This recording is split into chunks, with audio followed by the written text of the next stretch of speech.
Welcome to the Room of Lives. I am your host, Neil. In this second part of my conversation with Romanian programmer and Ethereum developer Loredana Cristea, we talk about her experiences in spirituality and psychedelics. She shares her path into spirituality and Indian practices such as hatha yoga, fasting, and meditation. Then she describes her experiences and visions on the iboga and the amanita mushroom, and I share how my psychedelic experiences exposed my deepest fears of losing my mind and dying. Loredana then explains how her spiritual and psychedelic experiences inspired her towards karma yoga, the spiritual path of selfless work, and how she is trying to implement these ideas of provable volunteering on the blockchain through her Laurel project.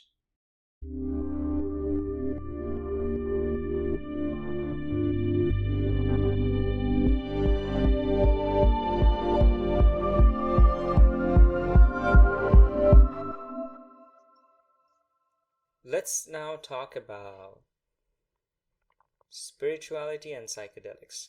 I'm actually quite excited that you sent me some topics of that. I did not expect that. I thought that, you were either not going to send me anything and I was just going to ask you my questions, or you're going to send me something about something else. And so I'm like kind of excited that you're going to be talking about some stuff that like I find exciting. So could you tell me a little bit about what your like spiritual trajectory has been? Like, did you have any like spiritual experiences in your life? And how is it that, you're from Romania, but you kind of got into what are like Eastern and Indian spirituality? So how did this whole trajectory happen in your life?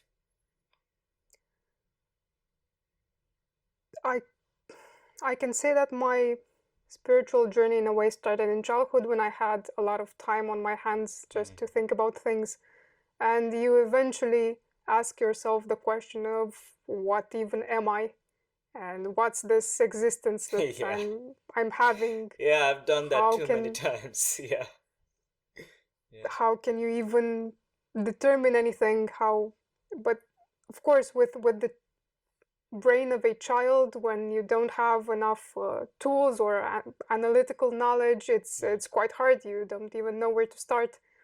Uh, I remember the first time when I asked my father how does basically how does sound work, because we had this uh, big box in the house that made sound. How does it do it? Yeah. And I could not comprehend how things can exist that I cannot see. I had a hard time comprehending that there are you actually have microscopes or have different ways to measure. It was a whole world of the unknown. How can you know what you cannot see? Um, so the first incursion in these types of questions were with a very naive way of looking at the world and trying to determine is there a God? Is actually the first time that I really wanted to know if there's a God was in second grade. We did uh, Romania is a Orthodox Christian country, so we had religion as a subject in school, but it was not really religion as much as indoctrination in this system of thinking. But that's when, in second grade, around 8 years of age, I really wanted, and I was desperate to find out: is there a God? My parents didn't believe in God. Usually, in the communist regime, it was against. Same for us Yeah. also. Yeah. Yes. So it was a first clash of two worlds of my parents and this new concept that something exists that's beyond my parents. So for that specific reason, it was a good thing, because again, it forces you to get out of the box that you are in and ask yourself, is there something bigger? Um,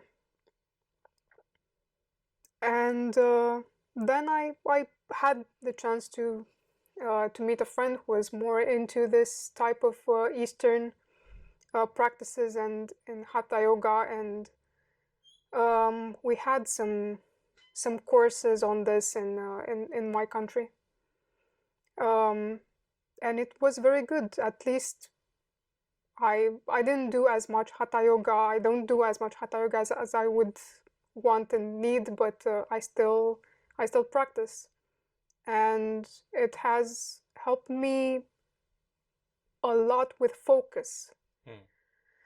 I usually do hatha yoga that where you stay multiple minutes in the same asana. Not much the dynamic asanas, but the static ones, and this forces you to be comfortable with yourself in the moment, and quiet your mind. And this is very useful when programming, because you need to stay a lot of time on the same, focused on the same thing. And when my mind is very fuzzy, if I do a meditation or an asana, I can get more into the zone, because it helps my mind quiet down and focus on the important problems. So this is part of the spiritual practice that I do, and also fasting, different ways of fasting is a big part of my practice. And I found out that it improves my mind a lot. Immediately when I don't eat in a clean way, or between the hours that I set for myself, I don't have such a clear mind. It's even my emotions are harder to control. So it's an ongoing effort, in a way, that I do every day.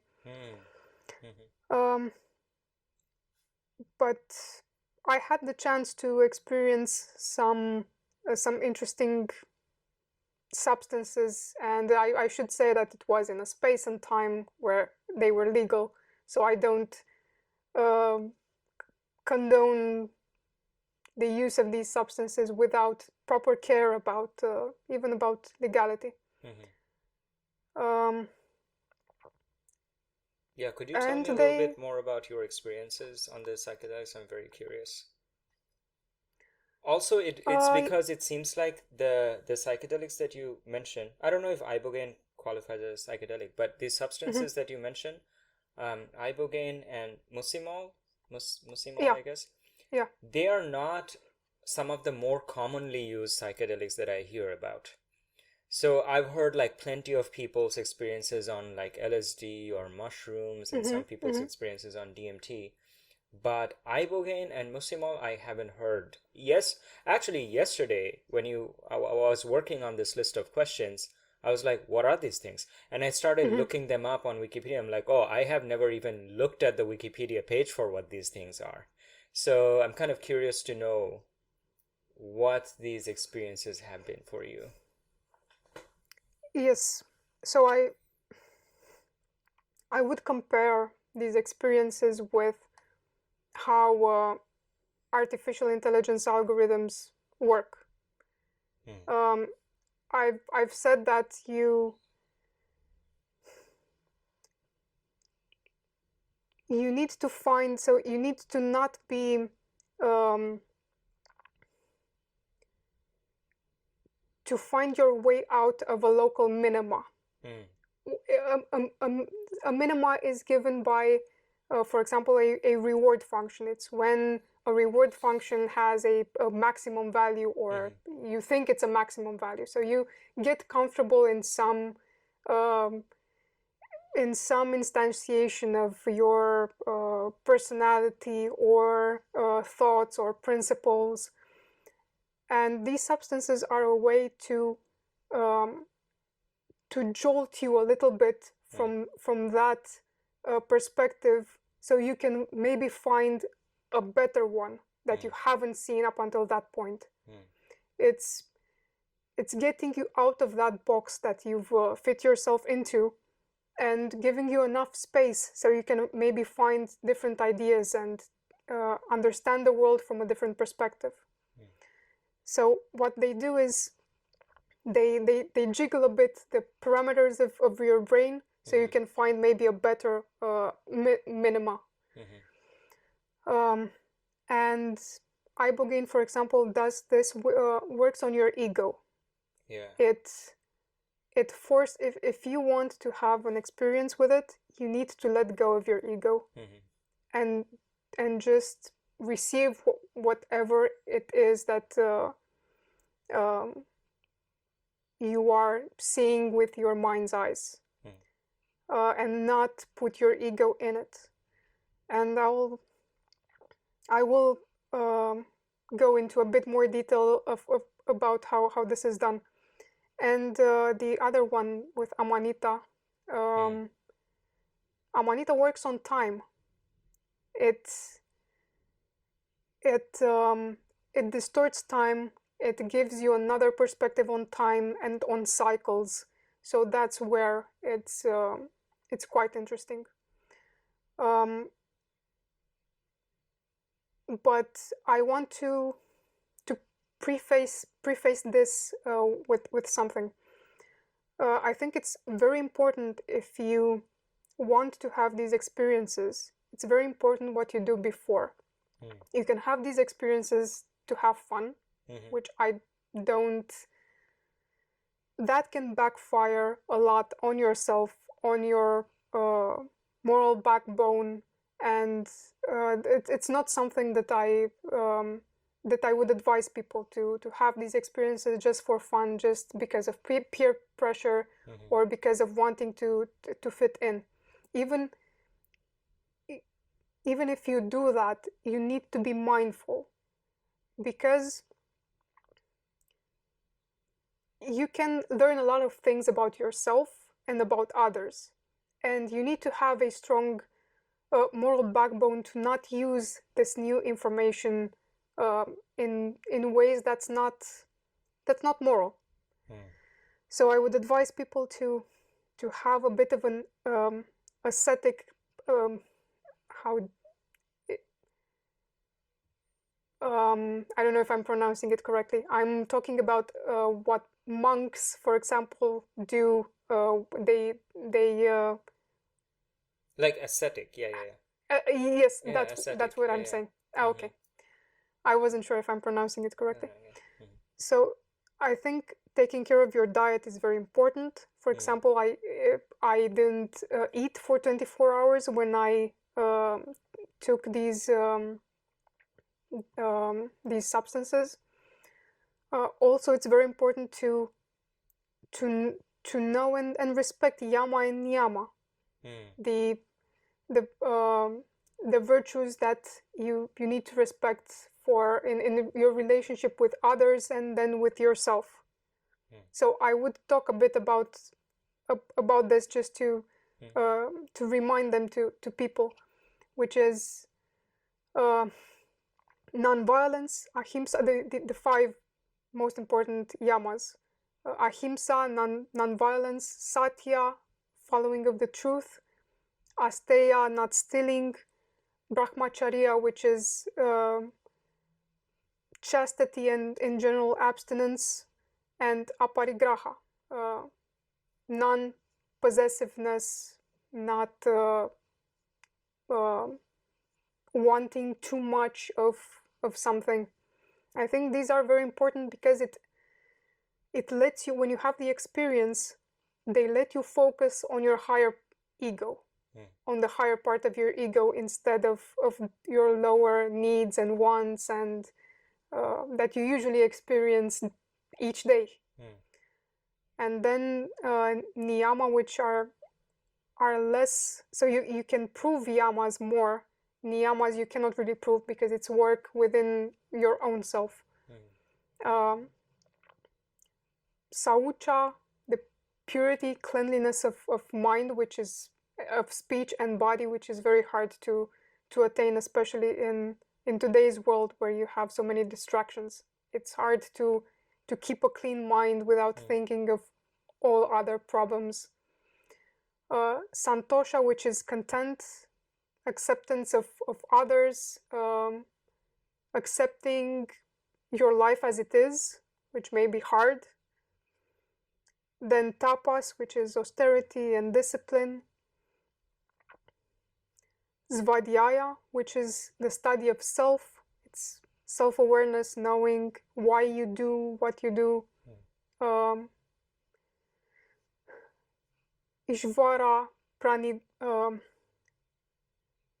pranidhana, which is attention to God and the energies of God, and to give a definition of God.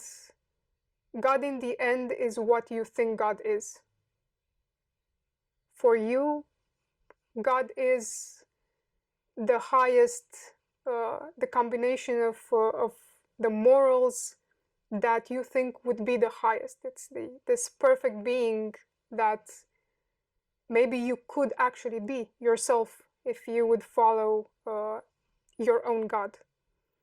So this is what is a very applicable and usable concept of God. And I think we have a duty to know what is God for us, who is God, what principles does this God follow, and because it tells a lot about us and what we want to become and we want to do, and it becomes very, very useful in our journey. So because these substances have a very strong spiritual connotation, the idea is that you should get rid of everything that bogs you down in your usual day-to-day life. So you need to prepare a bit for the experience, so you actually have something that's not ordinary, and it takes you to know more about yourself. And also it's very good to train your mind to do meditation, because things like amanita, you will sleep and you will not remember anything if you don't have a strong mind. Or you may not be able to recall and understand the experience. So this is a very good thing to train your mind in these ways. And to explain a bit about, I'll start with iboga, which was, I think fondly of that experience. It was, if you think about how Eastern philosophy has the chakras, you have Muladhara chakra, Svadhisthana, Manipura, which is the will, the ego, and then you have the upper part with Anahata, which is the heart. Iboga was on Anahata. It was an opening of the heart with a renunciation of the ego, of your own will, and just an example of love, of selfless love, of unconditional love, but in a way that rewards you for wanting to evolve. Not a static love that's born from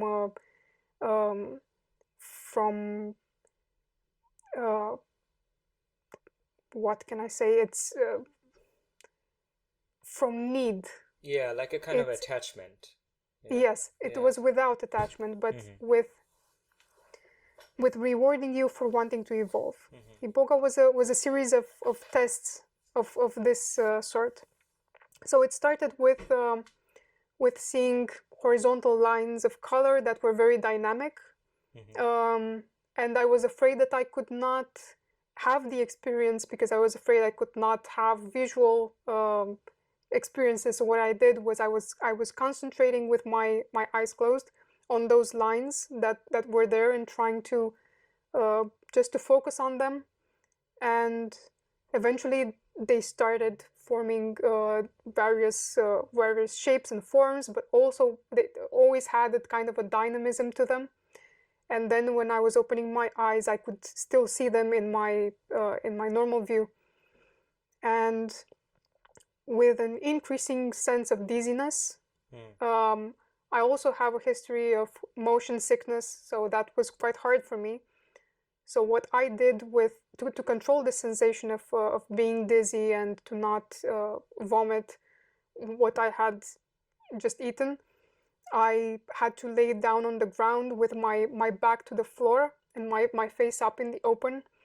And what was very, very important, I was staying still all the time. I had to relax my body because otherwise it would the dizziness would be so bad that I would need to go and vomit, and I didn't want to do that. So it was very important that my hands were at this angle. They were spread up, and it's another sign of being ready to take in anything that is going to come for you. And one other thing that I did was just press the root of my nose with kind of three fingers, and this helped a lot with that sensation. But generally, staying very relaxed and just letting anything happen. And what I started to slowly see was I saw myself as a child, and I was no longer a child at that point in time, but I saw myself as a child in front of me. So I was also there as an observer, but also a child, and I was following this child on a path. And I remember seeing a kind of a carousel, and then with different faces from my life. And then I started thinking, okay, these are distractions. These are faces from my past. I shouldn't be paying attention to them. Let's see what other things happen. And at some point, some sort of, when you hear about iboga, you actually hear about people seeing African people in their dreams. And that's what also happened to me, which is, I didn't expect that necessarily. This is how my brain processed all that experience. So I had a guide that was like an African features, like you would see tribal people, because your mind works with what you know. So of course your mind tries to see with what you already know. You piece together information. So it was with someone with African features, but with a light coming from within that was overwhelming everything else. So that was kind of a guide, and at some point he took me, the one who was in that setting stage, and I was going through some tunnels, and going through tunnels, and then I ended up in a place that had kind of there are some wooden logs that are used for martial arts. You put them in the ground and then you step on them. And you do all sorts of... So there was a land full of these wooden logs, and then I saw an entire tribe of the same type of people, seemed like African people, but with a very powerful light coming from within, and they were running, and they were running so fast that they were like ghosts. And in a way, I knew they were running fast, but I could at the same time see them. And they passed me, they smiled at me, but they passed me, and I was left behind. And what do I do now? I want to be with these people. It was such a nice feeling of openness that I also want to go, but I'm stuck here. How can I run? And then I started asking myself, really, I cannot run? Why wouldn't I be able to run? Let me try to run. And it was very hard. It's hard to explain because you're still in your mind. So in my mind, it was hard to run, and I had to put in the effort to try to run. And after I did that, I actually started to run, and I was running with them. And that was one of the greatest moments in the whole experience. It was such a great joy, and to be able to be in that communion with it was a pure joy. That's the only thing how I can describe what iboga offered me. Yeah. But then after that, I ended up in a place where people were around a very big rock statue, and they were doing offerings and so on. And I was looking at that scene, and I started seeing that statue come over me. And this is a pattern that has repeated itself. It's a test of fear. I was scared that statue is going to fall on me, and it was coming towards me. And I tried to calm myself, saying, "Look, this is not real. This is a dream. Just take it in. Just see what happens. Stay in the same position, relaxed, and see what happens." And it went through me. And then my guide appeared again, and he took me to another place. And I had another such test with all sorts of figures that were scary, that were coming towards me, and I tried to relax myself and take it all in, because nothing's going to hurt me and so on. And again, then the guide appeared, and he took me to another place. And at one of the last tests was again something like this, and I saw something that I could only describe as it resembled, if you know Anubis from Egyptians. It was like the head of a dog in profile. And somehow I got so scared, because it didn't seem like an empty figure. It seemed like some entity was behind that representation. I got think scared. Anubis is supposed to be like the god of like the dead or something in Yes. in Egyptian cultures, like Yes. something kind of creepy. Yeah. Yes. Yeah. So that's where I stopped, and that's where the vision stopped. Oh. So all of these were tests of trying to open up your ego, to not be afraid, to be open to anything, to accept anything. And the moment I couldn't take it, that's when it stopped. Do you feel like if you take iboga at some point in the future, it might resume from whatever position you stopped? I don't know, but if I have the opportunity at some point, I would be curious to see how I evolved from that. Yeah. But it taught me a lot of things, and the experience of that pure joy of doing the right thing, because when you were finishing a test correctly, you would go to another level. So this is how it felt, like a continuous test, and that was a great joy for me. Yeah. But it also showed me that I have some issues that I need to solve within myself.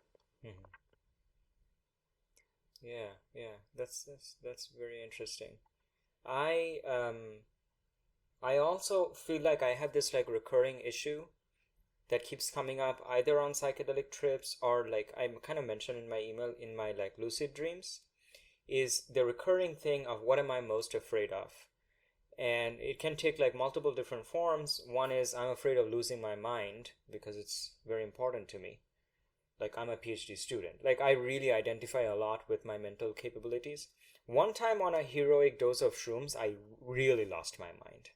I was like, I couldn't do basic stuff, like remember who I am, what is a PhD, where do I live, I found myself 2 floors below where I am, completely naked, locked out of my room, and I couldn't answer basic questions.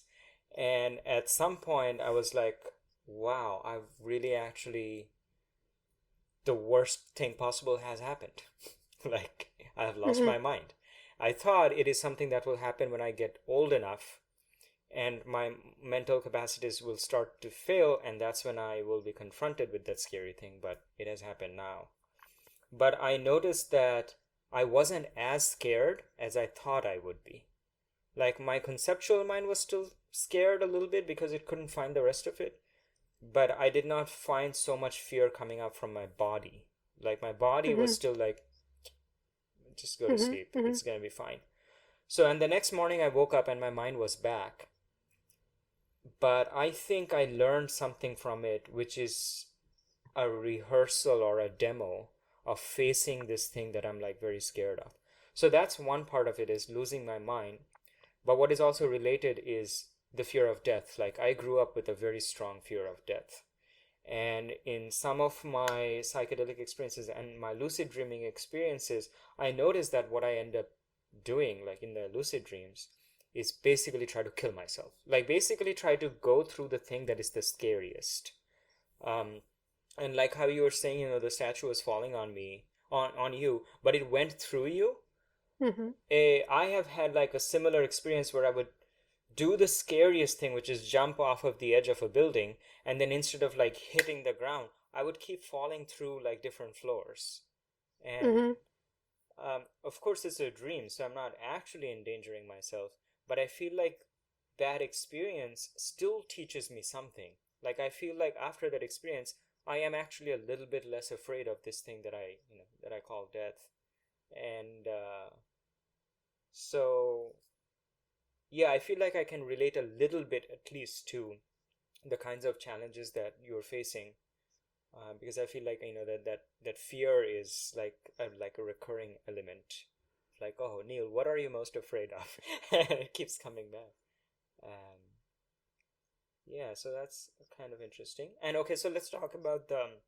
So you talked about the iboga, and let's talk about the mushroom. So the interesting thing is that amanita also can have this effect of making you not know how to do basic things. So you can experience this when you're still under the influence at the end, and you need to relearn how to walk. You need to relearn how to pee. That's and you do that by actually remembering conceptually what needs to be done and trying to make your body react as you would expect it by what you know. So yeah, you definitely need to be prepared to have this type of experience too, and be prepared to again be very relaxed, have a warm environment where you can feel okay. And what it does, it detaches you completely from the body.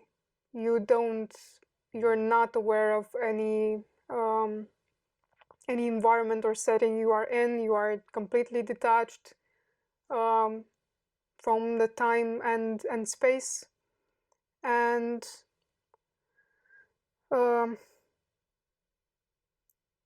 it's even more important to have these exercises of meditation, and especially something like Shambhavi Mudra, which is focusing on an object and trying to reimagine that object inside your mind with all the details that it has. Because if you you can sleep it off. You can just go to sleep and not remember anything that has happened. What happened to me was again kind of a series of tests, which I don't think I passed, because they were repeating all over again, and it was very draining psychologically and mentally in that test. It seemed like I started to think about evolution and how did we go to being nothing to being humans. So I was trying to experience the life of a cell, then a fish, then something else, and it was with retaining all the past memories. So that the concept of reincarnation, for example, which also Hinduism has, and also Jewish religion has, you at least you don't keep the memory of past lives. And I can understand that with that experience, it was extremely tiring to know that you have to restart everything all over again from scratch. That was the whole torment of my experience. So I was trying to live all these lives, and then another one would appear, and another one, and then I was living the life of a human. And at some point from that experience, I was a creator of worlds, because I had the experience of living all these lives. The second test was being, it was like there were multiple entities, but I was each one of them. So I was doing this effort of creating planets for each of these entities. And again, I was starting something, doing from scratch, creating these planets, and then restarting the process all over again. And it doesn't kind really of feels like what you do in real life also. Yes, it does. I noticed the resemblance. At least at that point in time, I got a lesson on effort, which is a very good lesson to have, even when it seems like a Sisyphean task of restarting the same thing all over again. That was the main experience. At the end of the experience, I had some realization that I cannot really explain right now, because it doesn't make sense in this in the real world context. Back then, it made sense, but it's not that important. The important part was this concept of time and time cycles that can repeat, and it was interesting. And when what I remember waking up because I needed to go to the bathroom, but I couldn't know.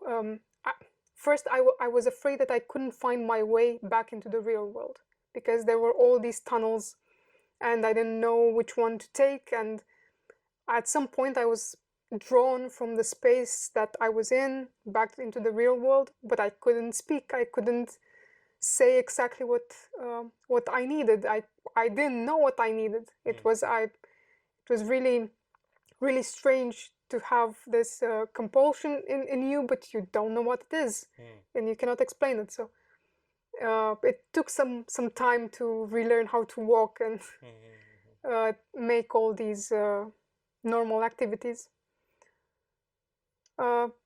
That's what I can say about this experience. Yeah. So you said that these experiences of like ibogaine, the mushroom, and Raja Yoga have inspired or influenced you to become a karma yogi. Could you talk a little bit about that? Like how did that happen?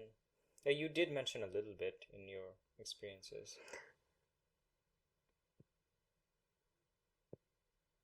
Yes, my most of the decisions that I took in life, especially after around 24 years of age, were related to this spiritual path in the end that I want to create for myself. For my life, I'm more interested in what I can leave to this society as part of myself. And one of the things that I was let's say touched in my life was trying to make things right when I see injustice. And you cannot tackle injustice case by case. It takes a lot of time to try to help one person or another. So what I want to build is tools that would help more people. That's why I eventually got into software, and I was and my work eventually got me here in decentralized technologies and in this work of volunteering. It's not the first time it's the first time I'm a true volunteer, but I've been volunteering, for example, for 2 years in the medical emergency department, the biggest medical emergency department in my country, in the capital, in Bucharest, as a medical student, which was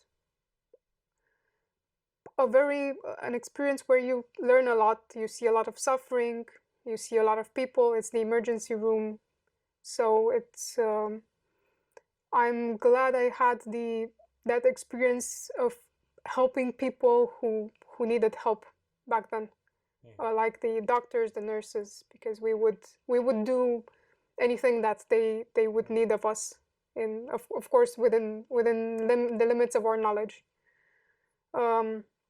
And I've been a volunteer for a long time, with even building medical imaging tools for students when I was still in university, and translating vocabularies and so on. So I'm trying to bring this into the blockchain domain, also, which is in need of good karma.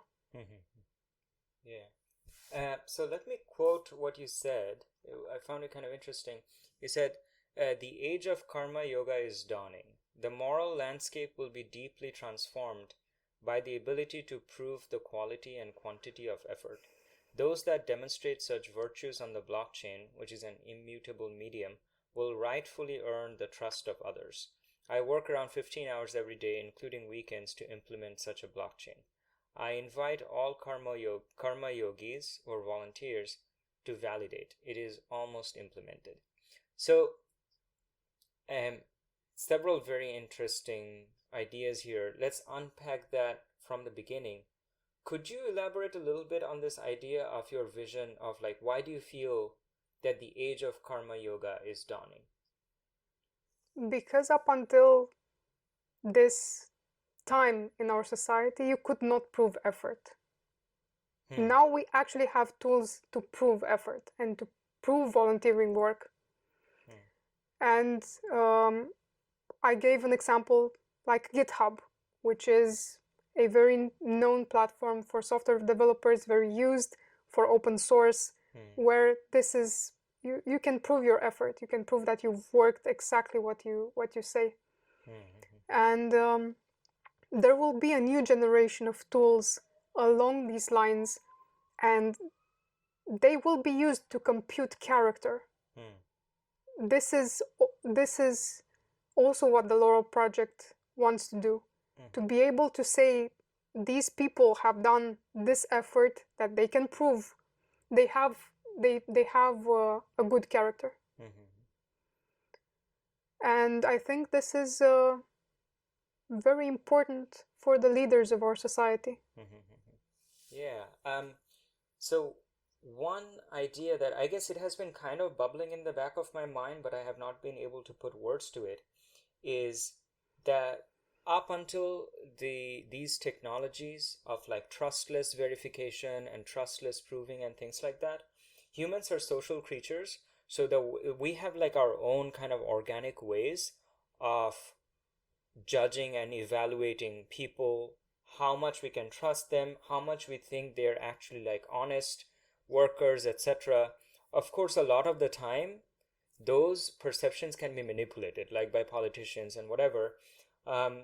So it's not perfect, but at the end of the day, like a lot of people do use this kind of, like when we see a person, there's of course the stuff that they're saying to me, but there's all kinds of like vibes that I'm getting from them.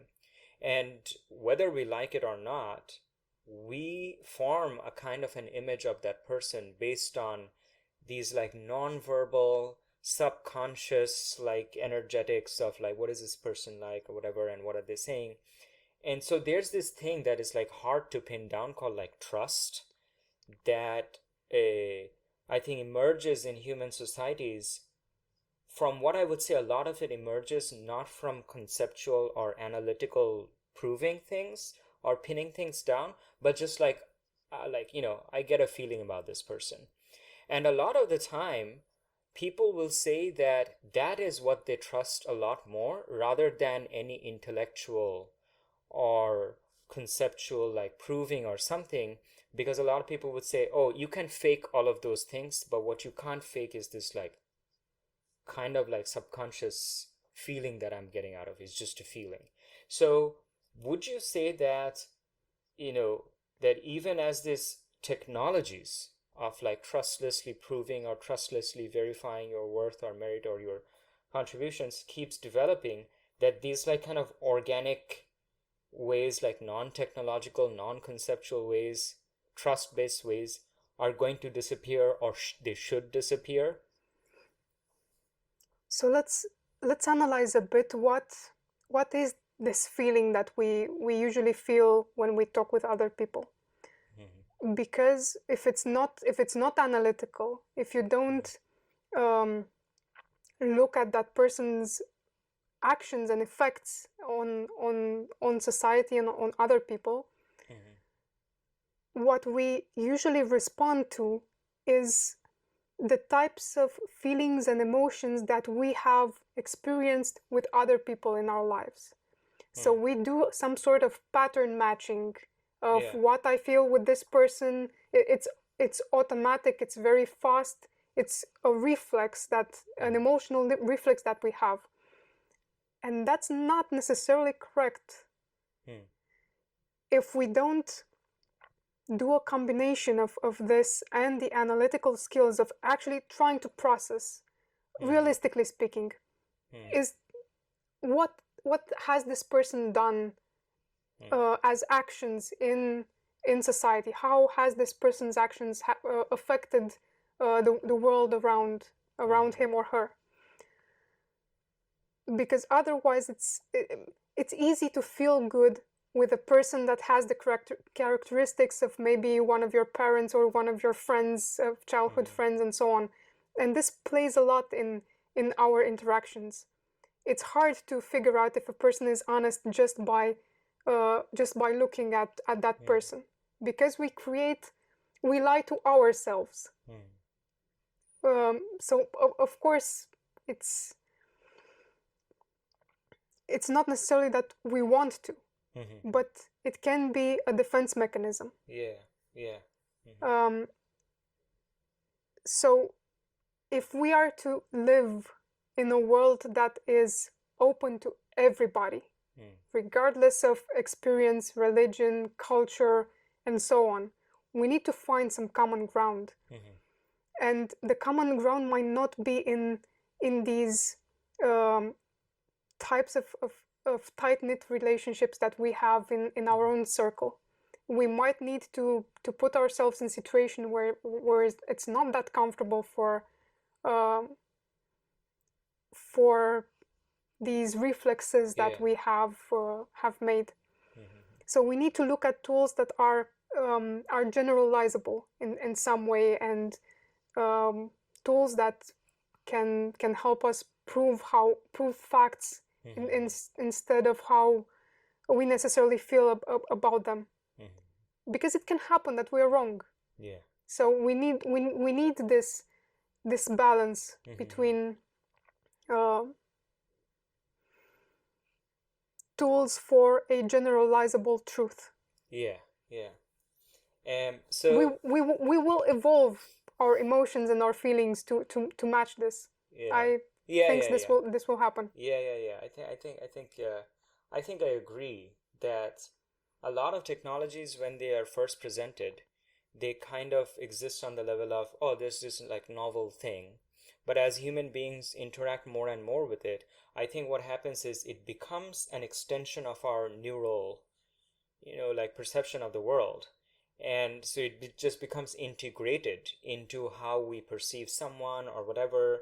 Like, yeah, of course, I think snap judgments still happen, but a lot of the time it happens as a result of the thing that I see now. Like, I can go on a website, and within microseconds, I have a gut feeling of how trustable I think this website is. But it's not based on anything random. It is kind of based on cues that I'm seeing there that I'm like absorbing really quickly. What are the fonts? what is the design like, and things like that. And some of it you could say is like it's not very rational, but it is also, maybe it is rational because it's like the human mind is kind of like a Bayesian statistical learning thing. It keeps on making hypotheses based on the statistics that it sees, and it keeps seeing the results of those hypotheses, was that correct or not, and hopefully it keeps learning in the right direction. It's like these statistics map onto these possible consequences, and people say you should not stereotype, but a lot of the purpose of the brain is to summarize. Otherwise we would not be able to exist in the world Yes. if we couldn't summarize people. So I feel like you're kind of right that that in the beginning, when we were like probably like hunter gatherer tribes, our minds were not in this like whole technological world of like a tsunami of information. So the amounts, the kinds of information that we were basing our gut reactions on was just like this organic stuff. But as we kept increasing the sphere of the accessible knowledge, I think we can still have like a kind of like organic perception, or what we're calling like a feeling, but that feeling might be based on an extension of the amount of previously available information. Of course, and if you make that pool of information bigger, Yeah. you will have better biases Yeah. that are more useful than. Yeah. Of course. Yeah. So you're right. I noticed that the last question that I had for you has kind of already been answered, because it's like, the attitude of karma yoga in the blockchain development, and we already kind of talked about how it connects with the Laurel project. So I think I'm kind of satisfied with that question now, unless you wanted to say something else about that. Just that the Laurel project is the generalization of my own spiritual path. Yeah. So I generalized it so that anyone else can do it. Yeah. Okay, cool. That was all my questions.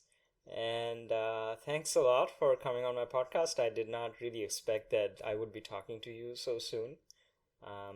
So yeah, I mean, Thanks for inviting me, and thanks for making this effort. yeah. It's I came as a result of your volunteer work. Yeah. Thanks for joining me and Loredana in the Room of Lives today. Take care. Until next time.